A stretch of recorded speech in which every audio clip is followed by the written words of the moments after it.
Hello, lovely souls. Welcome to the Awakening to Your Soul Self podcast. I'm Christina Loureiro, certified angel messenger and angel Reiki master teacher. My spiritual journey began in the spring of 2022 when my spirit team nudged me to listen to the amazing Angels in Awakening podcast. Since then, I've been learning to use my spiritual gifts and growing increasingly curious about spirituality and various healing modalities. I'm so excited for you to join me on this special journey as we dive into spirituality, healing, while exchanging our wisdom and profound insights with other remarkable healers. So grab a cup of coffee or tea, get cozy, and let's embark on the spiritual journey together. Welcome back to the Awakening to Your Soul Self, friends. In this episode, we have Elaine Proulx. She's the founder of ESP Wellness. She helps purpose-driven people continue with their purpose without sacrificing their own well-being. She talks about some example stories. She talks about what happens if people don't know their purpose, how they can go to her to help you find those, how we can find harmony between the desire to make an impact in the world, also nourishing ourselves, and how to find abundance. And there's so much more that we talk about in this episode. I hope you enjoy. Hello, lovely souls. Welcome back to the Awakening to Your Soul Self podcast. I'm Christina, your host, certified angel messenger and angel reader. I have Elaine with us. She is a wellness coach. Welcome, Elaine. Hi, thanks so much for having me. You're so welcome. So I always like to start off with you introducing yourself, who you are, what you do, and if you had a spiritual awakening, just a short story of that. Yeah, awesome. So my name's Elaine Proulx. I am a health and wellness coach. I help people who are purpose-driven, really want to make an impact in the world, have neglected themselves for a little bit too long, and who are realizing that it's not working anymore. It's not sustainable. I help them create lifestyle change habits that support their body, mind, and soul so that they can be well and get to enjoy their life and continue to make the impact that they want to for a long time. So this was actually kind of the beginning of my healing journey, was my Mm, also a little bit of a spiritual awakening. I grew up going to a pretty progressive New Thought church, and always had kind of a spiritual perspective on religion and, life's purpose. But about 3 years ago, I went to a wellness retreat in Nicaragua and had the opportunity to have a Reiki session, which was my first time doing that. It's like energy healing. And the afterwards, the Reiki healer, who is also like a psychic, um, and channel, I think that's what she called herself, psychic channel medium. She finished the session, and I remember laying there and not wanting to move because it just felt like my energy field was so much bigger than like my body.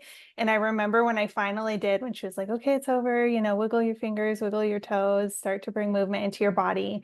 And it like moved my fingers, and all of a sudden it was like, whoa. And it just like everything sucked back into my physical body. But I was like, whoa, that was wild. Like I had never had a physical experience of, my energy like that before.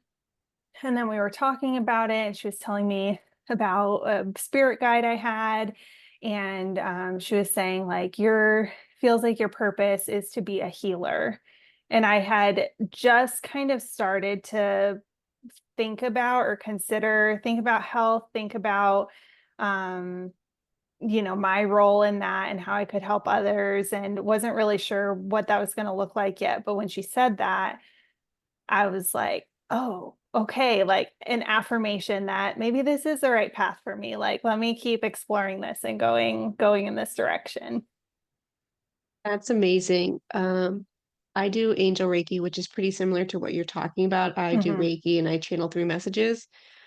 There's just a different experience with Reiki. If you've never done it, oh my gosh, you should absolutely do it.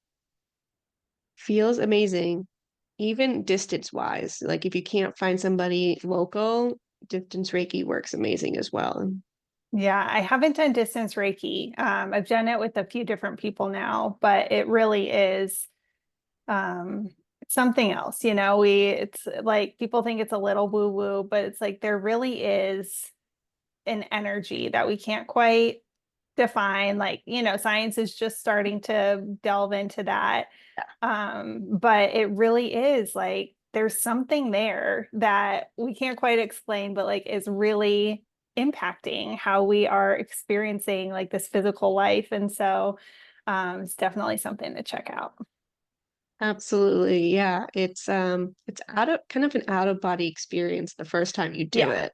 yeah, As definitely. you literally feel the energy outside of your body, but you've never really felt that before in that particular way. And everything's energy.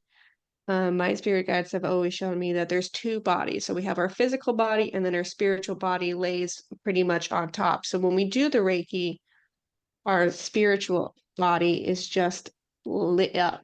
Hmm. Yeah, and you can feel it in your body too, the Yeah, energy like flowing. Yeah, it's really cool. that's super cool. So let's talk about your business, ESP Wellness, that you have founded. What is it? Yeah, so I mean, it's really just me doing my coaching. Mm. So when I was younger, I had a jewelry business. I called it ESP Jewelry, and my tagline was, "I know what you like," extra sensory perception. But that's also my initials, ESP. And when I was thinking about starting this business, I had wasn't even like that serious, but just like in my mind, one day it just popped in. It's like ESP Wellness. Like this is my, now my kind of brand is I just keep going with ESP. Um, and I really liked it. And in this industry, a lot of like professionals will tell you just use your name as your business. And I was like, Yeah. no, there's just something about ESP Wellness. Like I gotta stick with this. And so, really, it's just me. I do one-on-one coaching with clients. I'm branching out a little bit, doing like lunch and learns for organizations.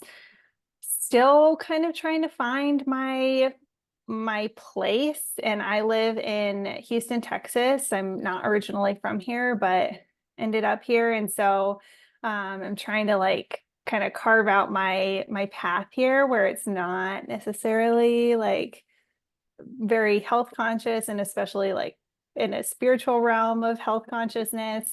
Um, and so yeah, I'm trying to figure out what that looks like and what this business is going to grow into be, but I really feel aligned in what I'm doing and in that, in the business right now. That's amazing.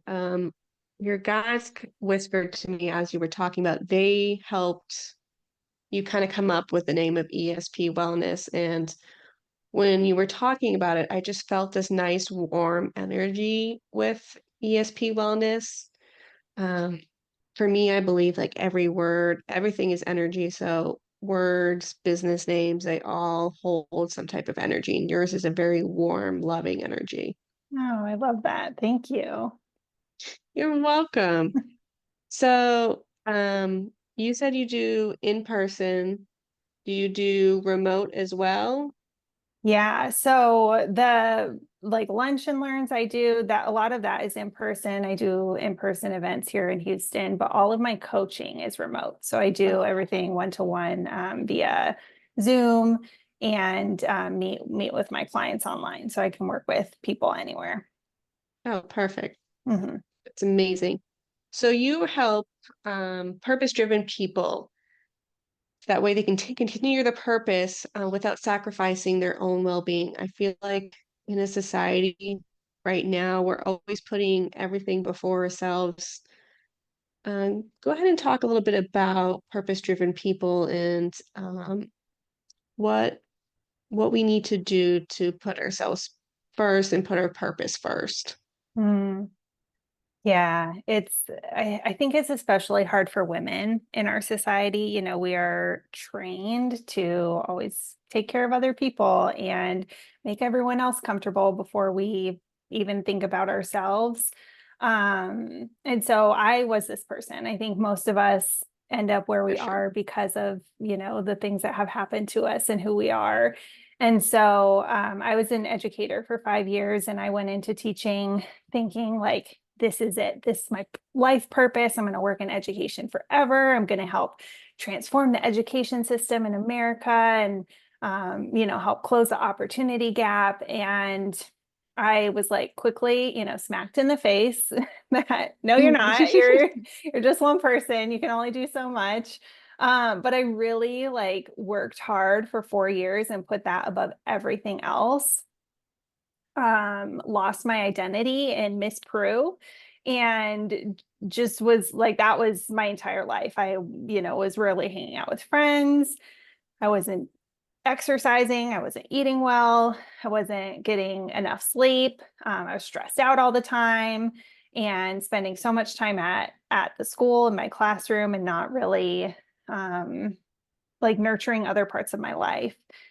And I was in this class that was about like finding your sacred spiritual gift. And I was like, well, I know what my gift is. My gift is, like Mm. educating people and doing this work.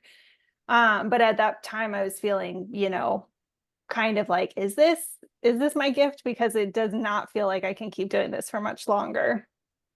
And in this class, it was 6 weeks. One of the weeks they were like, okay, so like, what do you want to share with the world?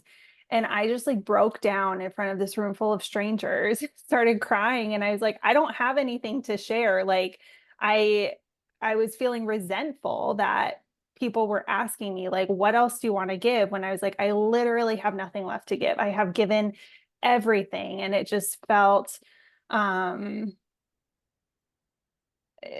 like it was kind of a thankless job. Working in public education in the US is really hard. And so after that, my dad got sick, and thankfully he's better now, but it was kind of a wake up call. Like, you are headed in that direction. I realized that our health is built over decades of small decisions. It doesn't just happen to us. And so I wanted to start living my life in alignment with both like living well now, but also being Yeah. able to live well for a really long time. So, um, I kind of started my health journey and then went through, that was when I went to Nicaragua and had that experience, and decided to get my health coach certification. And now I really am focused on, helping people and doing this myself find harmony between like this purpose that we have in the world, but Mhm. beyond that, like purpose is so much more than just our job, so much more than just like how we help other people. It's also like the experience that we get to have of life. And I am no longer all about like just being for other people all the time. I want to enjoy my life. I want to have good Right. relationships. I want to feel good in my body. I want to have fun experiences. And so it really is like kind of finding that balance and recognizing that we can have so many purposes, not only like throughout our lives, because that was another thing I had to recognize when I left education was like, yeah, that was my purpose for that time.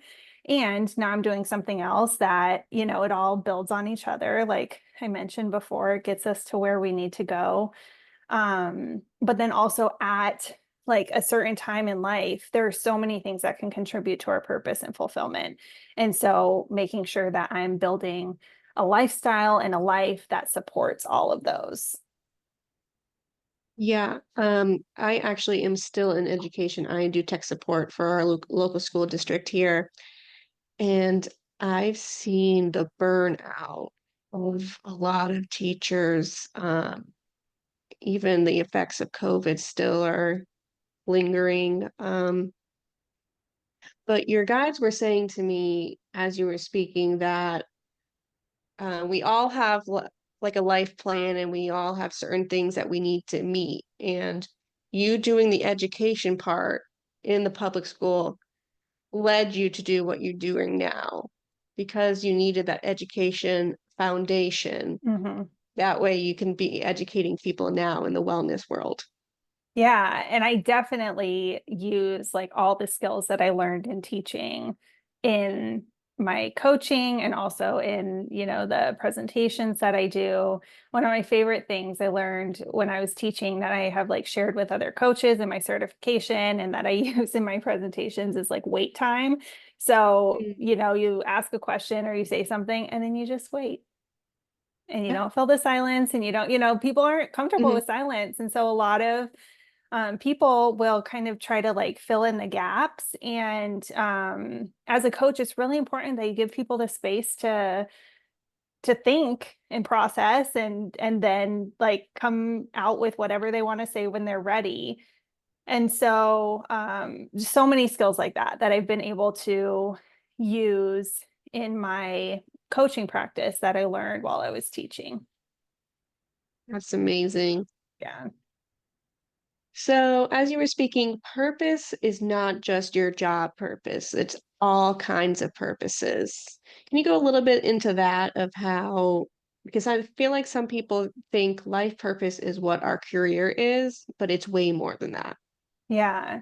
And for some people it is. Like I'm not going to say that there's nothing that is true for everyone, Yes, right? And so absolutely. there are people who are like my career is my purpose. This is what I am meant to do and they love it. They are fulfilled by it. They go all in. They spend all their time and energy and resources on that and that is great. And I'm speaking to someone else, someone who is passionate about what they do and they are in maybe um, like a service profession or education, educators, nurses and doctors, lawyers, people who work in nonprofits, social workers, and anyone who it wants to help other people in some way. It could be someone who works really hard in a business to earn money so that they can support their family. That's a purpose driven person. And when we were raised, we were asked like, what do you want to be when you grow up? And that is Hmm. asking, it's not what do you want to be, it's what do you want to do as your job. Yeah. But the question, it implies that like that is the value that we bring to the world.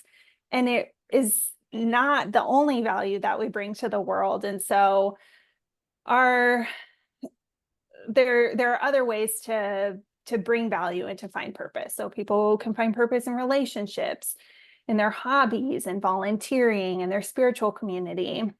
And when people kind of like feel lost and they can't like figure out where they want to go in their life and they're feeling unfulfilled in something and they want to try something else but they don't know what, it can be so easy to get stuck in like this analysis paralysis. Well, I could do this or I Yes. could do this. And but then there's this, but maybe I shouldn't do this. And then you just don't end up doing anything. Right. And Yeah. so what I like encourage people to do when they get stuck in that is figuring out just something. So what can you do? Just do something. Get into action, and then like answers will follow. Yeah. Yeah. I mean, that totally makes sense. Um, but my spirit guides are whispering to me is burnout. Mhm. Because you can be purpose driven, you could love what you do, but there comes a time with burnout. Are there any tips for people who are purpose driven? They know what their purpose is, but they might be feeling burnt out. Yeah. Burnout is so hard and it's like insipid. And I think that burnout is kind of a trendy word thing that's going around right now. Um, but burnout is like a really severe condition. And so I think there are different levels of like being overwhelmed, being tired, being depleted, and then like getting to burnout. And the goal needs to be like not allowing yourself to get to burnout because that really does require a lot of like physical, mental, emotional, spiritual recovery. That is hard to do in the situation that has caused the problem. I heard a quote that I really like. You can't heal in the same circumstances that made you sick. And so, if someone is experiencing burnout, I personally, I kind of went through it and I tried to recover and take care of myself and, did things to mitigate the impact of it. But I don't necessarily help people who are in like severe burnout. I know coaches who do that. But I would suggest seeking support because it has like serious physiological, in your body effects, mental impact, and can be just really dangerous. Um, but if you are not quite there and you're like thinking, Mhm. maybe I'm on my way. Um, some things you can do, learn to set boundaries and say no. Saying no kind of feels scary. We don't do it a lot, but it actually feels so empowering. I remember maybe a year ago, I was still, it's hard to say no. You want to help people. Yeah. But I was in a situation where someone asked me something and I was just like, nope, that's not mine to do. And so I just said, no, I don't want to do that. And I literally said, like, nope, I don't want to do that. And it was like a volunteer thing. And I just, sometimes we can't say no, right? In a job, Yeah. if we need to do something, we could put boundaries around that. But saying no, it felt so good. I was like, whoa, I can Mm. do this. Like, I can choose what I want to do and what I don't want to do. And I get to like, curate my life. This is awesome. And so it's a constant like process and practice of learning to say no and defining like what are those boundaries, that what will you allow to come into your life and what won't you, and then just really sticking to it, because people, I think we've heard this, like people will treat you how you allow them to treat you. It's Yeah. really what we allow to come into our lives that is happening to us. And obviously there are horrible things that Yeah. are not, that's not what I'm talking about. But um, we get to choose. And so how can you define those important things? Make sure that you're clear with yourself first, so then you can be clear with others, and then learn to stick to it and enforce those boundaries. Oh, that was great. Little quick tips. Thank you for that. Yeah. So, do you have any example stories or some examples of some people that you have helped? Yeah, that's a great question. Yeah, a couple of clients, a lot of times people will come to me and not quite sure like what they want to work on, and they think it's going to be one area of health and it ends up being something completely different. So I work with the Wheel of Health, which is what I was trained on in my coaching certification at Duke. And we talk about 8 different areas of health and well-being. So there's Okay. physical activity, nutrition and lifestyle, sleep, which are the main 3 that Mm. people think of when they think of health. They're not the main 3 areas of health because there are so many and they're all interconnected. So then there's also mental and emotional well-being, fulfillment and purpose, your physical environment, mindfulness, and community, the people that surround you. All of those Mm. impact your health and well-being. And so when clients come to me, first we do like a visioning exercise, come up with their optimal vision of health. And what does that look like? Because we really need to know where we're going before we can, start Yeah. on the path to get there. And then values and figuring out what's really important to you. And that's kind of part of that, like setting boundaries. What am I going to prioritize in my life and what am I going to let go? And after that, they do an assessment of those 8 areas of on the wheel of health.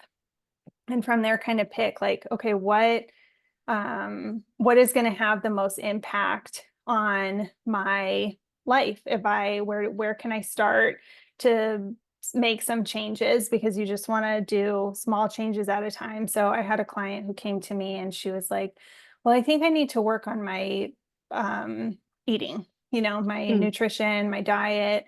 And I was like, okay, great. So we kind of went through this process, and then she realized, oh, I need to like get my physical environment in order. My home is so chaotic. I am stressed out all the time, every time I walk in the door. And it is just like preventing me mentally from doing anything else. And so she was realized like that clutter and disorganization was also causing clutter and Mm, disorganization in her mind, which would have made it really hard to do anything else, to change her diet, to start, food prepping or whatever. And so I helped her to like go through the process of decluttering her office, of creating systems for her kids, paperwork and everything that they brought home from school. Having conversations with her husband about these processes and what she wanted it um, to look like and how they could like co-create that together, and then bringing her kids into the process too, because it was really important for her that they learned these skills and that they had some ownership in it, and like her family was really important to her, and so she wanted to like do this together, that's have great. that quality time, spending together. So that was just kind of the first step. But from there, then she was able to recognize, like, okay, now I need to work on my mindfulness. And now that I have this like clean space, how can I be present in my life at different times of day and bring more mindfulness practices? It's another really foundational area of health that can really impact everything else. And so it's like really simple practices and like things, that I help my clients put into place, habits, systems, into their lives. And creates really positive transformation overall. I love how she went in with something and she walked out with a different part that she needed to fix first. Yeah, Because sometimes we think we need to fix this one thing, but it's actually something else. mhm. And that happens so often, like more than you would think, that people think they know what they need, but like really it's something completely different. And a lot of times, like if they focus on the thing that they actually need, the other issue that they thought was the issue will kind of resolve itself, and things will fall into place over there. So it's really important to like get to the root of what's causing the discomfort in your life, what's causing the pain, and how can you address that so that everything else kind of works out. Well, that's great. So with the eight, um, was it eight Hmm. health Like wheel? dimensions of health. Yeah. Yeah. Could you go like into each one and just dabble like a couple tips? Maybe some listeners don't know exactly what they need to work on, and maybe these tips can help them enlighten which topic they need to work on. Yeah. Yeah. I love that idea. Okay. So let's start with physical activity, because that's one, it's pretty concrete that people can just jump right into. So um, we know that like physical activity is about more than just maintaining our weight or losing weight. And often physical activity is actually not that helpful in weight loss. It's, they say like you can't outrun a bad diet. So Mm, really focusing on and something before we even get into this, it's really important that people understand like the motivation that you have to make changes comes from your vision. And so before you even like think about making changes, I recommend kind of doing a visioning exercise to come up with like what is it that you want to feel in your body, in your mind? How do you want to experience life with regards to your health and well-being? And that's both like your physical health, but also your mental health, your spiritual health, your emotional health. And then from there, you can look at these 8 areas and think, all right, how does this area support my overall vision? And what can I do in this area to achieve that vision, to experience that vision? yeah, Because it's not like an endpoint that we're going to achieve. It's something that we want to live in our day-to-day life. Um, I love that. yeah. So physical activity is the like CDC recommendations are 150 minutes of moderate activity a week, um, or 75 minutes of vigorous intensity activity. And what I recommend is that people choose something that they like to do, because you're more likely to do something you like to Yeah. do than something that makes you miserable. So I've definitely had my bouts of like being a runner, quote unquote, in my life, but I hated running. And so it never stuck for very long. But like swimming, I love to do, and dancing, Latin dancing, I love to do. And so find activities that are fun and that you're going to look forward to doing, because then you're a lot more likely to follow through. And then the other thing I would say is just start small. You don't have to start with an hour of activity. I remember when I had when I was a teacher and I had gotten out of exercising, I had in my mind, I had been like, it had kind of been drilled into my mind, you have to exercise for an hour. Like, you have to go for an hour or it's not worth it. And so I was like, okay, well, if I can't do an hour, I'm not going to do anything because it's not worth it. And then when I started getting back into swimming, I was like, I'm just going to do 30 minutes. Like, 30 Mm. minutes is doable. Um, so I'm going to do 30 minutes, and that's great. And that's perfect. And it's enough. And that's what I'm going to do. And it was so much more doable and achievable in my schedule than going for an hour. Like, busy people don't always have that time. Yeah. And so I'm not even saying like start with 30 minutes, start with 5 minutes. Get up 1 minute every hour that you're at work and go like do a lap around the office, or, go up and down the stairs, or go do a chore or something. But just find new ways to move your body that are small and achievable. And I just wrote a newsletter today about how 1 minute is better than 30. If we think about brushing our teeth, um, people brush their teeth maybe like 1 to 2 minutes, 2 times a day. We don't even think about it. It doesn't even cross our mind to not do it, right? And that comes out to like 30 minutes a week. But if we were told brush your teeth 30 minutes once a week, how many people do you think would actually do that? I don't Right. think I would. Like, I would No. probably skip it most weeks, right? But thinking about like if we do that just 1 to 2 minutes twice a day, every single day, how massive of an impact that has on our dental health and on our overall health, it's huge. And so if you can think about all of these areas of health like that, if I can just do 1 to 2 minutes a couple times a day to start, like, that's great. And then build from there. But we have to just get into action. Like I said, stop waiting for the motivation. It's not going to come. It's not going to be consistent. Maybe it'll come for like a day and then it'll die. So just Yeah. do it, commit to doing it, and then you build on what establish consistently. Yeah. And I So, love, oh, sorry. no, And go I ahead. love that you said, start off small. You don't have to do the whole hour in one shot. I think a lot of times when people are trying to exercise, they think, oh my gosh, I have to fit a whole hour or whole 30 minutes into my schedule. But when it's say like a working mom, and you don't have that time, like you can build that time in little small increments, and then at the end of the day, you've done the time that you were supposed to. Absolutely. And if we think about how much time we spend like scrolling on our phones through the news or through social media, like when you're doing that, get up and walk around, or, just like march in place while you're, on your phone or doing whatever. Like, we have the time.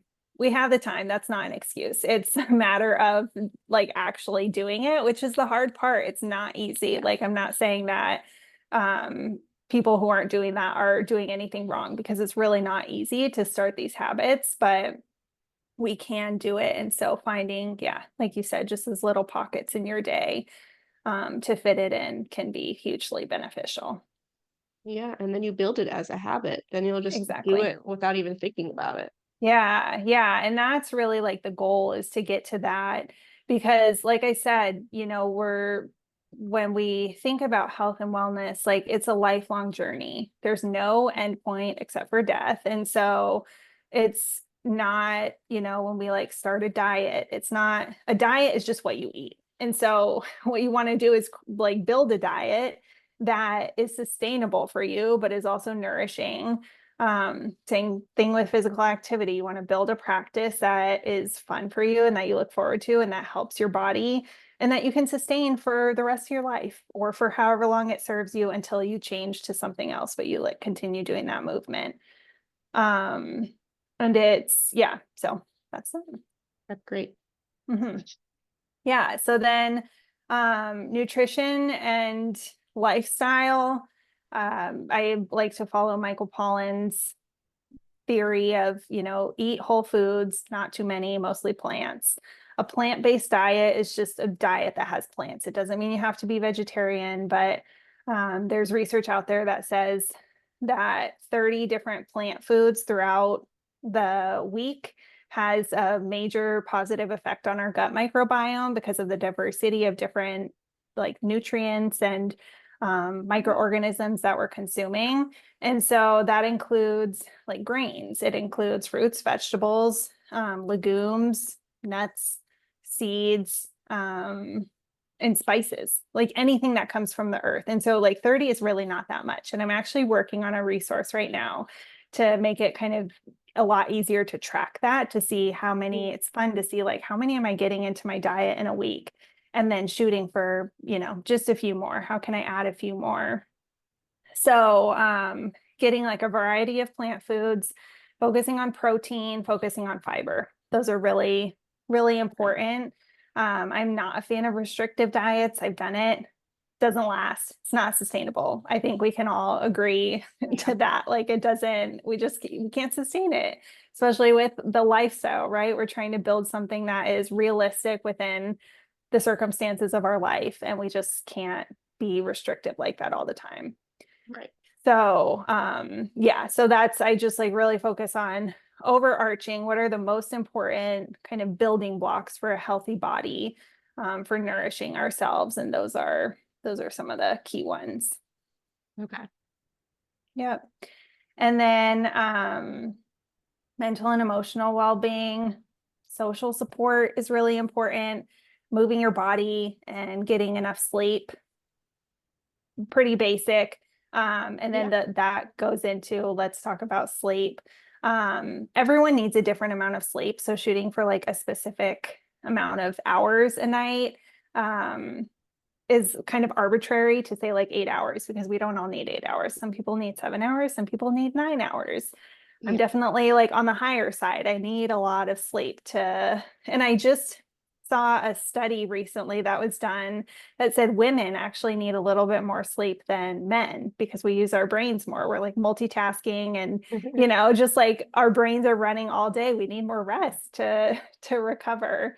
And then you want to make sure you're getting quality sleep too. So sleep hygiene is a really popular, hot topic right now, but it just basically means setting up an environment that sets you up for a good sleep. So that's turning off your screens a couple hours before bed, stopping eating a couple hours before bed. You don't want your digestive system going all night. That then, all your energy is going to your gut instead of your muscles and your brain and other areas that are meant to rest while you sleep.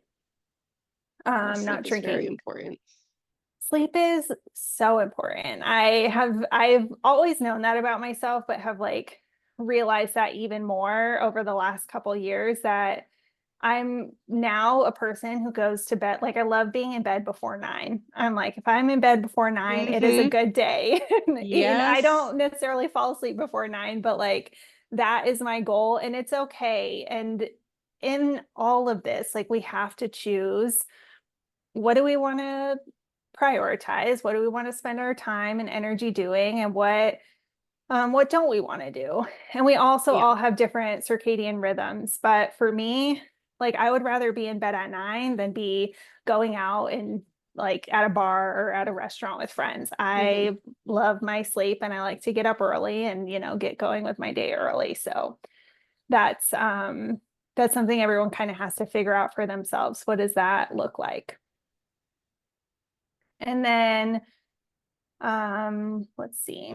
So we did your physical environment is also really important. So a cluttered space is a cluttered mind. That has been, proven in research. And so it's both like the spaces we spend our time in, our homes, our offices, anywhere else, our cars maybe, but it's also our greater physical environment. So the air we're breathing, the water we're drinking, noise and light pollution, the weather And what, do you live in like a really cloudy place? Do you live in a really sunny place? These aren't all within our control, but they do impact our health and well-being. And so it's important to be conscious of them. And then also like the community design of where we live. Can we go outside and like be safe walking around? Are there sidewalks? Are there parks? Is there green space and nature? What is transportation like? And all those things impact your physical environment. Um, and so when we think about all these different factors, it's really important to focus on what is within my control and then do Yeah. something from there instead of getting overwhelmed by, oh my God, I live in this big city and like the air pollution is awful. And I live close to a highway and that's my situation. And so I'm like, okay, well, what can I do? I can get an air purifier for my home. Yep. I can keep an organized space to like support my mental health. I can get a water purifier. There are steps we can take to mitigate some of these things. And for the things we can't, we just like keep that in mind for the next place we're going and Yeah. choose accordingly. And then fulfillment and purpose. So we talked a little bit about purpose. Um, and it's just highly associated with our well-being. We have to know, where do we find value? Where do we feel like we fit in the world, find a sense of belonging, and live in alignment with our values. And then mindfulness is also really important. So that can be meditation. It can be sitting and just being silent, focusing on our breath, or could be a gratitude practice. It could also be mindful movement. If for a while I was like, I can't sit still and be quiet. Like I Yeah. just, it wasn't working for me. And so I would like to do yoga and I tried Tai Chi, Qigong. Those are all like mindful movement where we connect our body with our mind in the moment. And that's all helpful. And then the last one is community. And this is another really big one that I've really focused on prioritizing in the last 2 years since I left teaching, and being out of like a workplace and kind of on my own. I have to really work hard to maintain relationships and have social outlets. And just the recommendation there is you only need 1 to 2 really close friends and or close relationships, and nurture the relationships that support you and let go or step away from the ones that don't. There's nothing wrong with that. We have friends for a reason, a season, or a lifetime. And so just honor what is aligned with your life right now. Yeah, I love that. And back to the mindfulness, you can do mindful walking. I've done that recently where you just kind of walk in nature and you just pay attention to the sounds around you.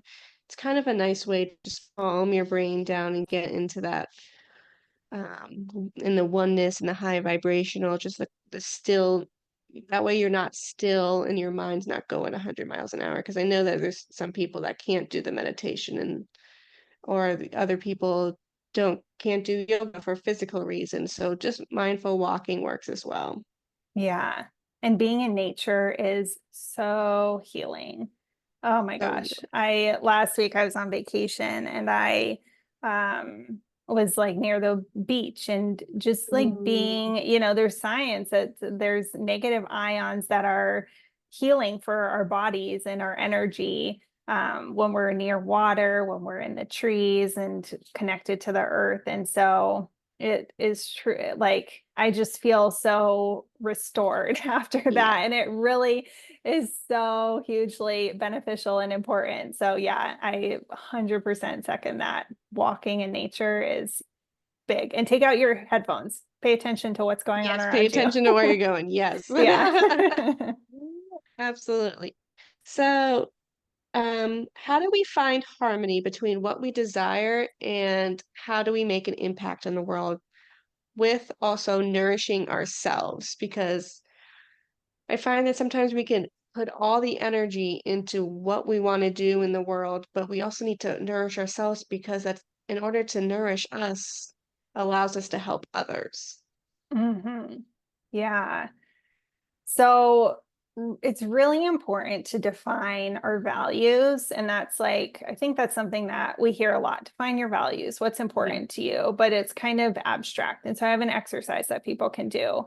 And it's fun, but if you think about like people, what do people value? People say they value their health and they value like making a difference in the world and they value their Mhm. family. And then they look at their life and all they're doing is like working, working, working, working.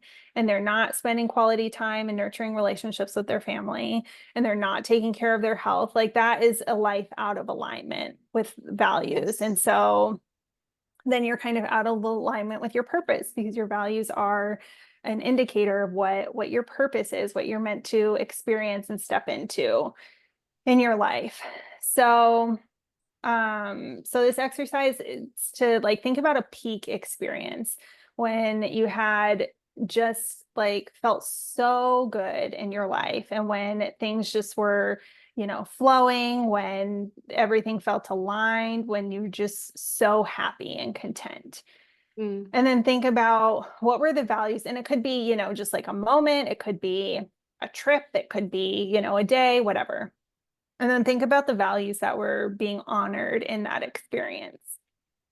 So, for mine, I like the first experience that came to my mind when I did this exercise the first time was a trip in Costa Rica where I went to volunteer.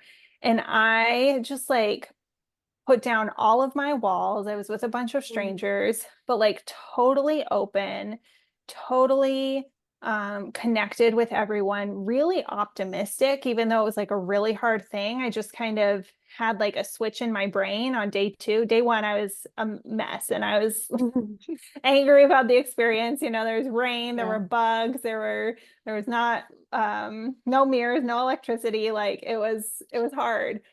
But I switched my brain to be like, I can choose how I'm going to experience this because the situation isn't going to change. And so then, that kind of switch, that was really important and being able to like choose my perspective. Um, and being in nature, that was like another value that was honored in that experience. So think about all these things that we were experiencing in that moment. What are the values that were being honored? And then think of, and you can do this a couple times and then see kind of like what values overlap. And then think about an experience that maybe wasn't so great when you were at a time in your life when you're just feeling like things aren't aligned. Maybe that's right now. And think about what's missing, what values are not being honored. And the way you can think about that is like, what is causing you discomfort? And then what's the opposite of that? What would you rather be experiencing? And that could be your positive value. And then just pick like the top five from Yeah. all those values that you come up with. And when you do this, when you figure out like what's important in your life, the next step is to look at your life and think about, okay, in my life right now, where am I living out these values and where am I not living out these values? And how can I bring more of this into my life? So if someone values creativity, for example, like how can you bring more creativity in your life? Maybe that means going to a museum every once in a while or spending your evening drawing or, doing some kind of craft or whatever you like. Um, if someone values their health, obviously like moving your body, nourishing Yep. your body with healthy foods. It could be, you want to try a new recipe every week or whatever. It doesn't have to be big. It can be small things, but how can Yeah. you honor these values? And that really is just living out your purpose, is like living out the things that are important to you and bringing them into fruition in your day-to-day life. Yeah. I think it's the small things. The small changes will either light up your purpose if you don't know what that is yet, or it just complements your purpose. Absolutely. Yeah. Yeah. It really is like the small day-to-day things that we're doing. It doesn't have to be anything big. Um, and it shouldn't be anything big because really our experience of life is like every single moment. And we think about how many moments there are in a day. if we're only doing big things like once a week, how much of your time and your life is spent not feeling in alignment? So how can you like bring purpose and value into all of the small moments in your day? And it doesn't, you don't have to do it all right away, but like start with just one little thing and then Hmm. build from there. Yeah, and then you'll start to feel the alignment. Like if you're not, oh, let's say you're not aligned now and you're trying these little steps that we're talking about today, see how you feel after a while. For a week and then see how you feel, and then try a month and see how you feel. You're going to notice the difference when you're in alignment and when you're not. Especially if you don't do that thing for a day, like let's say you forgot or you couldn't fit it in, you're going to notice the difference. And I think that will tell you if that's what change you need to make. Absolutely. Yeah. Yeah. You'll know. If you're Yeah. when you have to have that mindful awareness. That really is like I think, I said they're all important. I think mindful awareness is really, really important because if you're not aware of these things that are causing you discomfort, that are causing you unhappiness, then you can't change them. And so being mindful, and noticing, like you said, the when things are not in alignment, then you can start to change, and then you notice when things are in alignment, and you that's motivating to keep you, Yeah. going on that path. Perfect. Well, Elaine, I really loved this conversation. Can you tell people where they can find you, social media, your website, and any offerings that you're offering? Yeah, absolutely. So you can go to my website, espwellness.co, and I have right now a free resource there, a lifelong wellness checklist. Mm. That'll get you also on my email list. And I send out like weekly, semi-weekly newsletters, just kind of with inspiration and, perspectives, kind of like I was sharing today, stories, analogies to help you just live more in alignment with your purpose and build a lifestyle that supports that. Um, and I'm developing a few like free resources that I'm going to be sharing in the next few months. And so that's the Mm. best way to do that, is to download that checklist and get on my email list there. And then I also do one-on-one coaching, and I'm accepting, open to new clients right now. And so if someone loved this and wants to have a conversation, not a commitment, but you can also sign up for a free 20-minute clarity call on my website to chat about, how coaching might help you, and see if we're a good fit to work together. Awesome. And then are you on social media as well? I am, but I haven't been super active. I am Okay. working through my resistance with it. But people can follow me. All my links are also on my website, Perfect. for Facebook, Instagram, LinkedIn. So they can find me there too. Perfect. Thank you so much, Elaine, for this wonderful conversation. It really talks about alignment and purpose and also to live a happy, healthy life. I feel like that's super important these days, is that life, let's be honest, life is on a deadline, if we want to live it to our fullest potential and with our purpose in mind. And these tips, I'm gonna go try them myself. I think, I didn't know about the um 8 wheels, so I'm gonna go and try those tips, and I think you should too. If you have any questions, please let us know. I'll shoot them off to Elaine if maybe she can come back and answer some of your questions. Have a great day.